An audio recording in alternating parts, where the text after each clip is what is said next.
Cześć moi mili, z tej strony Adam Chodorowski ze sklepu tankmodels.pl oraz kanału Tank Models TV. Chciałbym Was dzisiaj zaprosić na spacer po Muzeum Oręża Polskiego, jakie znajduje się w Kołobrzegu. W tej chwili jesteśmy na rynku Starego Miasta i zaraz udajemy się w tamtym kierunku do muzeum. Zapraszam.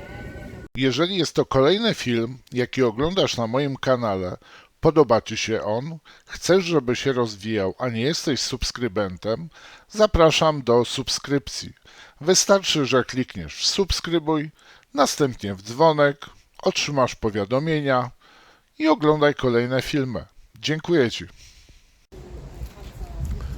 Cześć moi mili, z tej strony Adam. Jestem w Muzeum Oręża Polskiego w Kołobrzegu. Przestało padać. Mam nadzieję, że nadal nie będzie padało. No i dzisiaj chciałbym Wam zaprezentować właśnie eksponaty, jakie znajdują się w Kołobrzeskim Muzeum Oręża Polskiego. Jest co oglądać i chyba zacznę w ten sposób robić, że polecę tematycznie, czyli za mną widzicie jest broń pancerna i od tego zacznę. No i proszę bardzo, tu widzicie wyrzutnie rakiet na podwoziu ISA-3. Następnie przed nami jest Topaz, następnie Amfibia,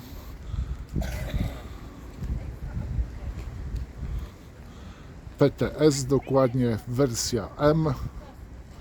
No i tutaj widzę ASU 85, ale powiem Wam, że trochę słabo wygląda od ostatniej wizyty.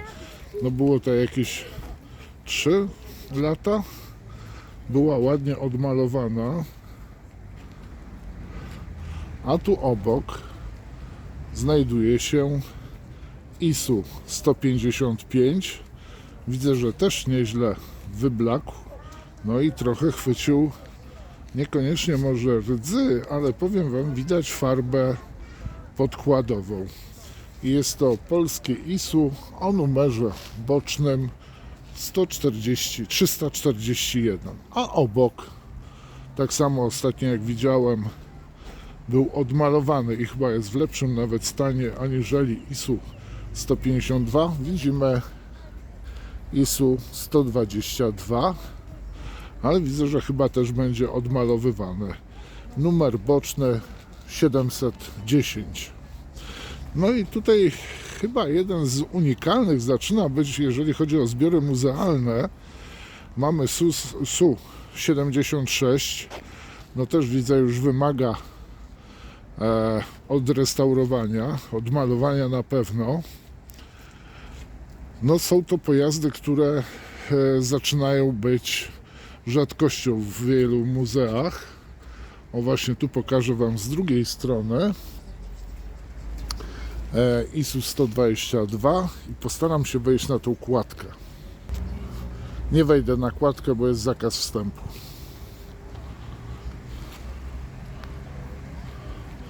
Tutaj widzimy PT-76. Jeszcze w miarę jest ok. No i powiem Wam, jeden z moich ulubionych czołgów. Tutaj dwa będą czołgi moje ulubione, a mianowicie tu mamy ISA-2. Również w polskim malowaniu. No ale moim zdaniem też wymaga już odrestaurowania. Powiem Wam, że przydałoby się jednak, żeby one były zadaszone, no bo to powoli zaczynają być już unikatowe modele.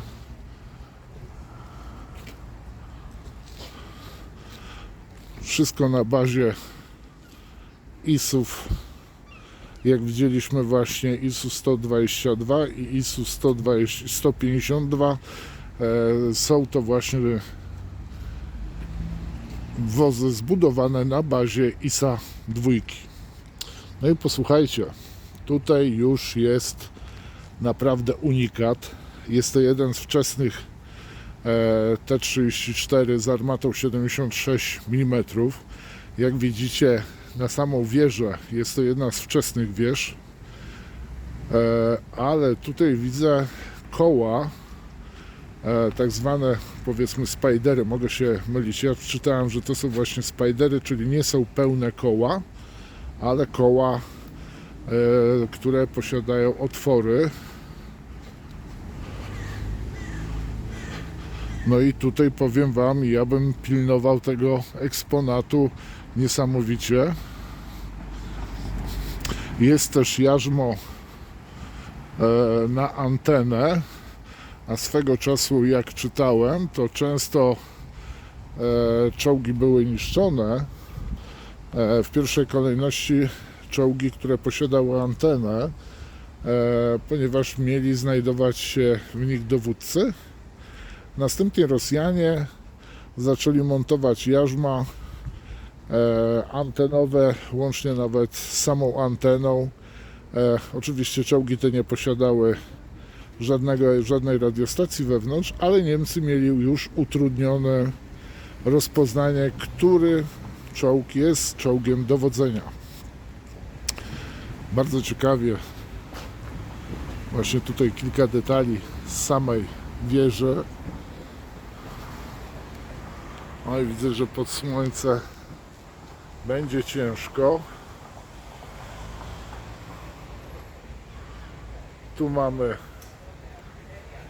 uchwyty do pasków, żeby zamontować dodatkowe wyposażenie, ale wzięło się to też od czołgów BT, na podstawie których tak naprawdę powstał T-34, i w przypadku czołgów BT tu kładziono gąsienice, ponieważ BT były czołgami kołowo-gąsienicowymi. Jeszcze podwozie. No i zobaczymy sam tył. To jest dość istotna sprawa. Upsa! Tył prezentuje się następująco. Nie ma okrągłego wejścia do silnika, tylko jest ono w prostokącie. Taki look wyleciało mi z głowy, przepraszam. Inspekcyjny, o włas.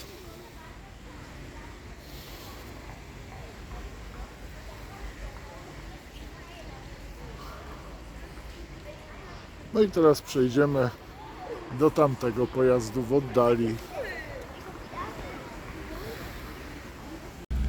No a tu mamy na bazie Halftracka pojazd kołowo-gąsienicowy z armatą 57 mm. Wojska sowieckie otrzymało w ramach pomocy Lend-Lease te pojazdy. No i tutaj jest zamontowana armata 57 mm i w nomenklaturze sowieckiej był nazwany jako Su-57.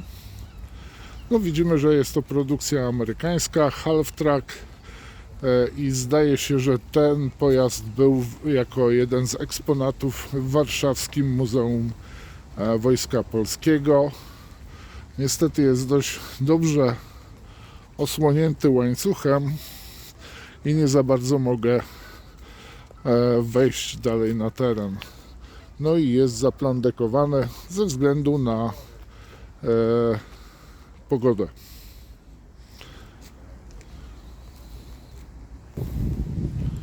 No i tu tak naprawdę perełki.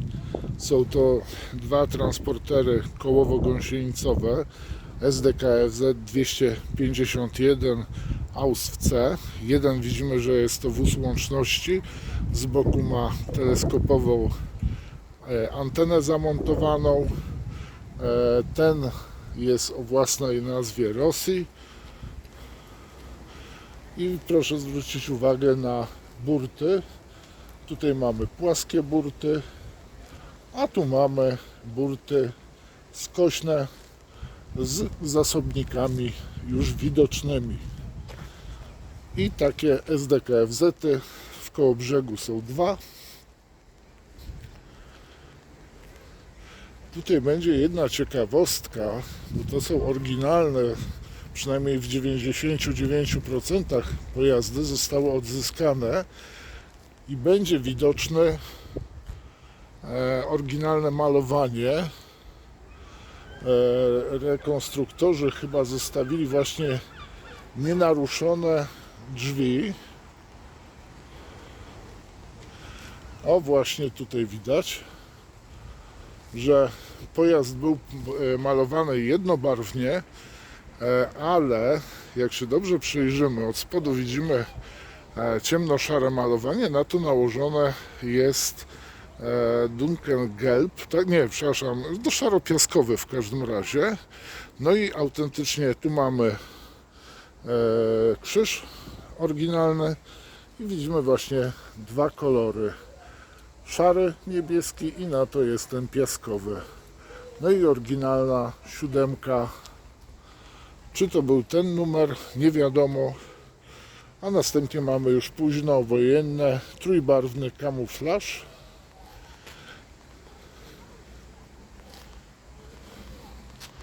I tu mamy numer boczny 811. Warto też zwrócić uwagę na malowanie kół, które najprawdopodobniej są wszystkie oryginalne. A tu mamy późną wersję.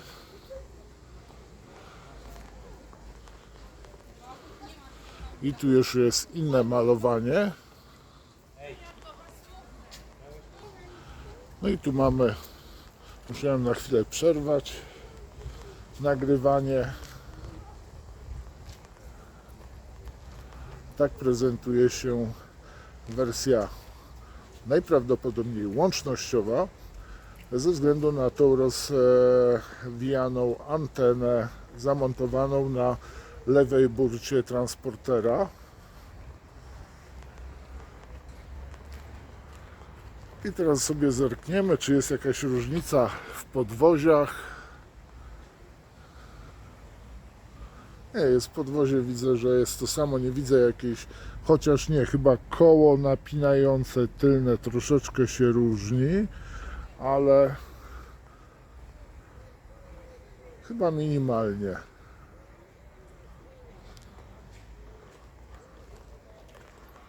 Swego czasu widziałem tutaj właśnie Panzerkampfwagen 4J, ta finalna wersja Panzer 4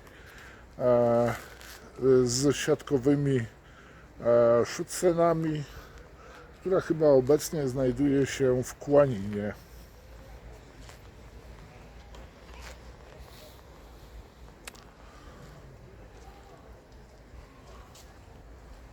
No i przechodzimy dalej. Jeżeli jest to kolejny film, jaki oglądasz na moim kanale, podoba Ci się on, chcesz, żeby się rozwijał, a nie jesteś subskrybentem, zapraszam do subskrypcji. Wystarczy, że klikniesz w subskrybuj, następnie w dzwonek, otrzymasz powiadomienia i oglądaj kolejne filmy. Dziękuję Ci. No i teraz to co lata. Śmigłowiec polskiej produkcji, konstrukcji SM2 w wersji sanitarnej. No niestety stan słabo to wygląda, no ale niestety muzea w Polsce są bardzo słabo dofinansowane i dokonanie renowacji, remontu praktycznie muzea po prostu nie mają na to pieniędzy. Starają się jak mogą. Tak samo są wolontariusze, którzy pomagają we własnym zakresie w renowacji egzemplarzy, jakie znajdują się muzealne na danym muzeum. No ale to też od regionu zależy. I to jest SM2 medyczne. A tak SM2 za krzakiem się prezentuje. No wymaga naprawdę takiego gruntownego oczyszczenia, wyczyszczenia i odmalowania. Tak samo jeden z unikalnych eksponatów w wielu muzeach. No a teraz moi mili Su, ale muszę chwilę poczekać. Tu mamy Su-22, a tu mamy Iła-28, a tam dalej jeszcze widzimy Iskrę. Ale to poczekam trochę, aż rozejdą się zwiedzający. No i mamy TS-11 bis Iskra. No widzimy, że silnika nie ma, ale ma bardzo dobrze zachowane wnętrze kabiny. Może mi się uda, bo niestety jest płotek i nie za bardzo mogę zbliżyć się. Dzisiaj nie można po schodkach wchodzić. No powiem Wam też, wyczyszczenia wymaga. No teraz takie Ministerstwo Kultury, jak i również MON mogliby rzucić trochę kasą, żeby dofinansować tego typu muzea, żeby po prostu nie tylko miały kasę na podwyższenie zarobków pracowników, niesamowitych ludzi, ale też na renowację eksponatów. No i w całej okazałości Iskra i przechodzę teraz na drugą stronę. No i Iskra z drugiej strony. Nie mam jak bliżej podejść, przykro mi bardzo, ale posłuchajcie, jak będziecie w Kołobrzegu, to nie ma to tamto, wbijajcie się do muzeum. Bardzo ładna ekspozycja stała wewnątrz budynku jest, jak i również naprawdę bardzo fajne muzeum. Myślę, że w środku 2 godziny jak spędzicie, będziecie usatysfakcjonowani, więc polecam gorąco Muzeum Oręża Polskiego w Kołobrzegu. Bardzo fajne naprawdę muzeum. No i tutaj jeszcze ostatnie rzuty.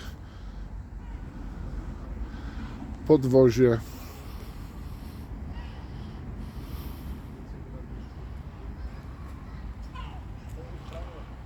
Numer 1807.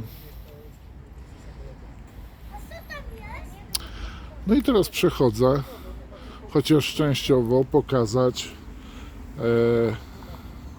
naszego Iła-28.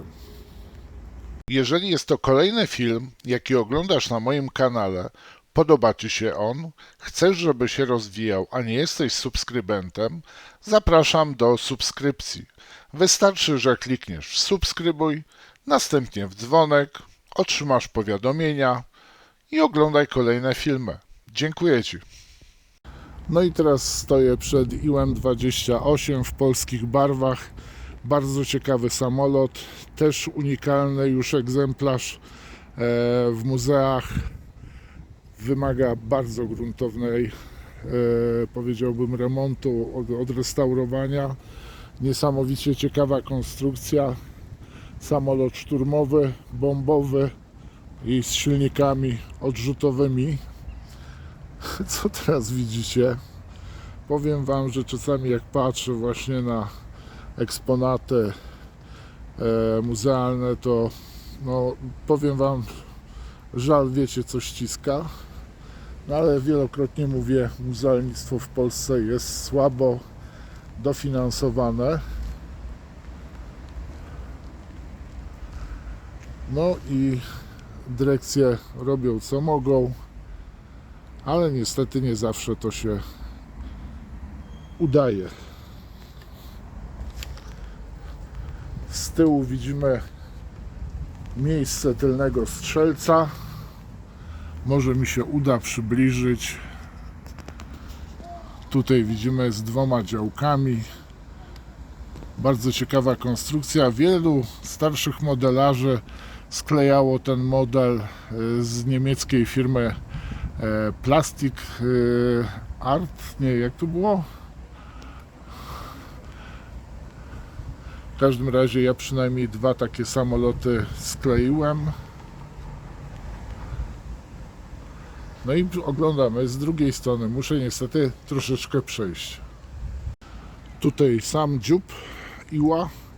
Widzimy 2 działka z lewej i z prawej strony. No i oczywiście stanowisko bombardiera, obserwatora. Może jakoś uda mi się do środka zajrzeć. A nuż, a widelec. Wiele rzeczy znajduje się wewnątrz. Czy on jest kompletny, tego nie mam zielonego pojęcia, ale jest bardzo ciekawym eksponatem i wymaga uwagi, moim zdaniem, wielu hobbystów. Myślę, że w środku tu gdzie pilot jest, tak samo znajdzie się kilka ciekawych rzeczy. A tak prezentuje się goleń przedniego podwozia.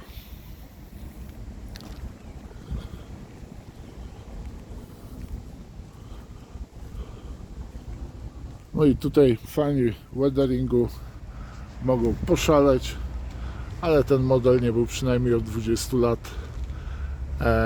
odmalowany. Więc tutaj wszystkie sposoby wykorzystywać. Widzimy, że kolor srebrny był nałożony na kolor zielony. No i swoją drogą widzimy, że też klimat morski czyni swoje, bo pamiętajmy, jesteśmy w Kołobrzegu.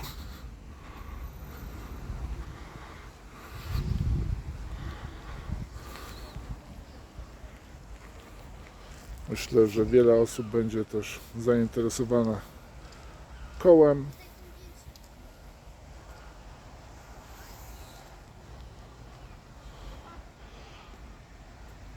Napisy eksploatacyjne widzę, że są w języku rosyjskim. No a teraz posłuchajcie, wchodzę na teren, który opanowała Suka 22. No niestety po kamuflażu to mało widać. Wiele osób się domyśli, jakie było malowanie.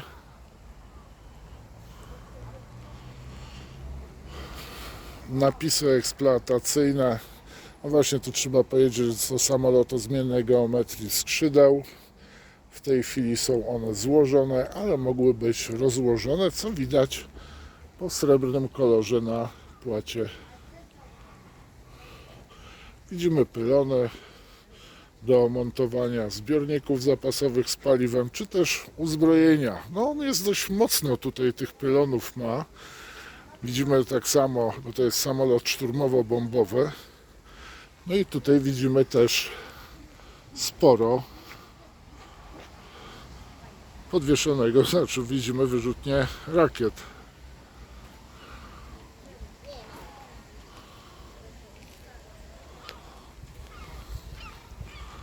No to może też zainteresować modelarzy.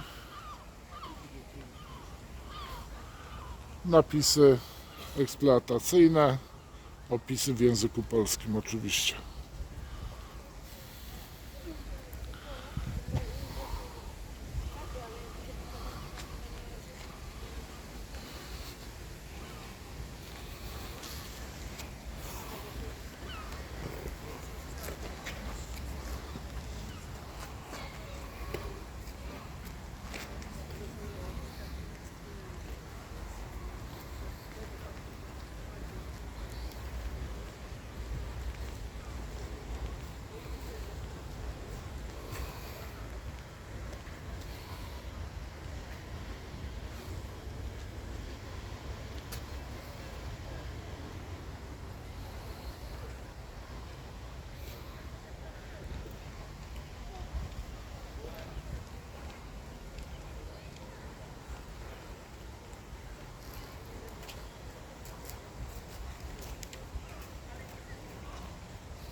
No i kolejne takie szczegóły, detale, które udaje mi się wyłapać. Tam widać też farbę podkładową, jaką był malowany, na co został nałożony kamuflaż.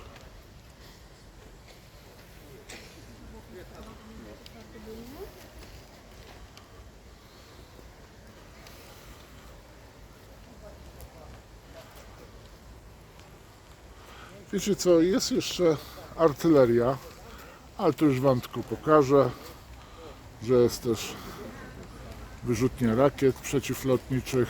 Chyba to jest przeciwlotniczych. Tak, przeciwlotnicza rakieta. No i tutaj mamy działa przeciwlotnicze, jak i również ciężkie haubice, łącznie z haubicami 152 mm. I na tym kończę tą relację. Mam nadzieję, że Wam się podoba. Ciekaw jestem Waszych opinii. Liczę na komentarze. A oddzielny film na kanale będzie poświęcony właśnie PO2, który znajduje się już wewnątrz muzeum, tuż przy wyjściu do parku z eksponatami. Dobra, moi mili, pozdrawiam Was, trzymajcie się, cześć. No i zapomniałem jeszcze o jednym eksponacie BTR-40 w wersji milicyjnej. Już pokazywałem zdjęcia wielokrotnie na Facebooku, ale same zdjęcia. Tylko niestety z jednej strony Wam pokażę, ze względu na to, że nie ma możliwości, tam jest płotek i nic bym Wam nie pokazał z odległości 30 cm. Ale ten jest w bardzo dobrym stanie. No i sobie przejdziemy jeszcze naprzód.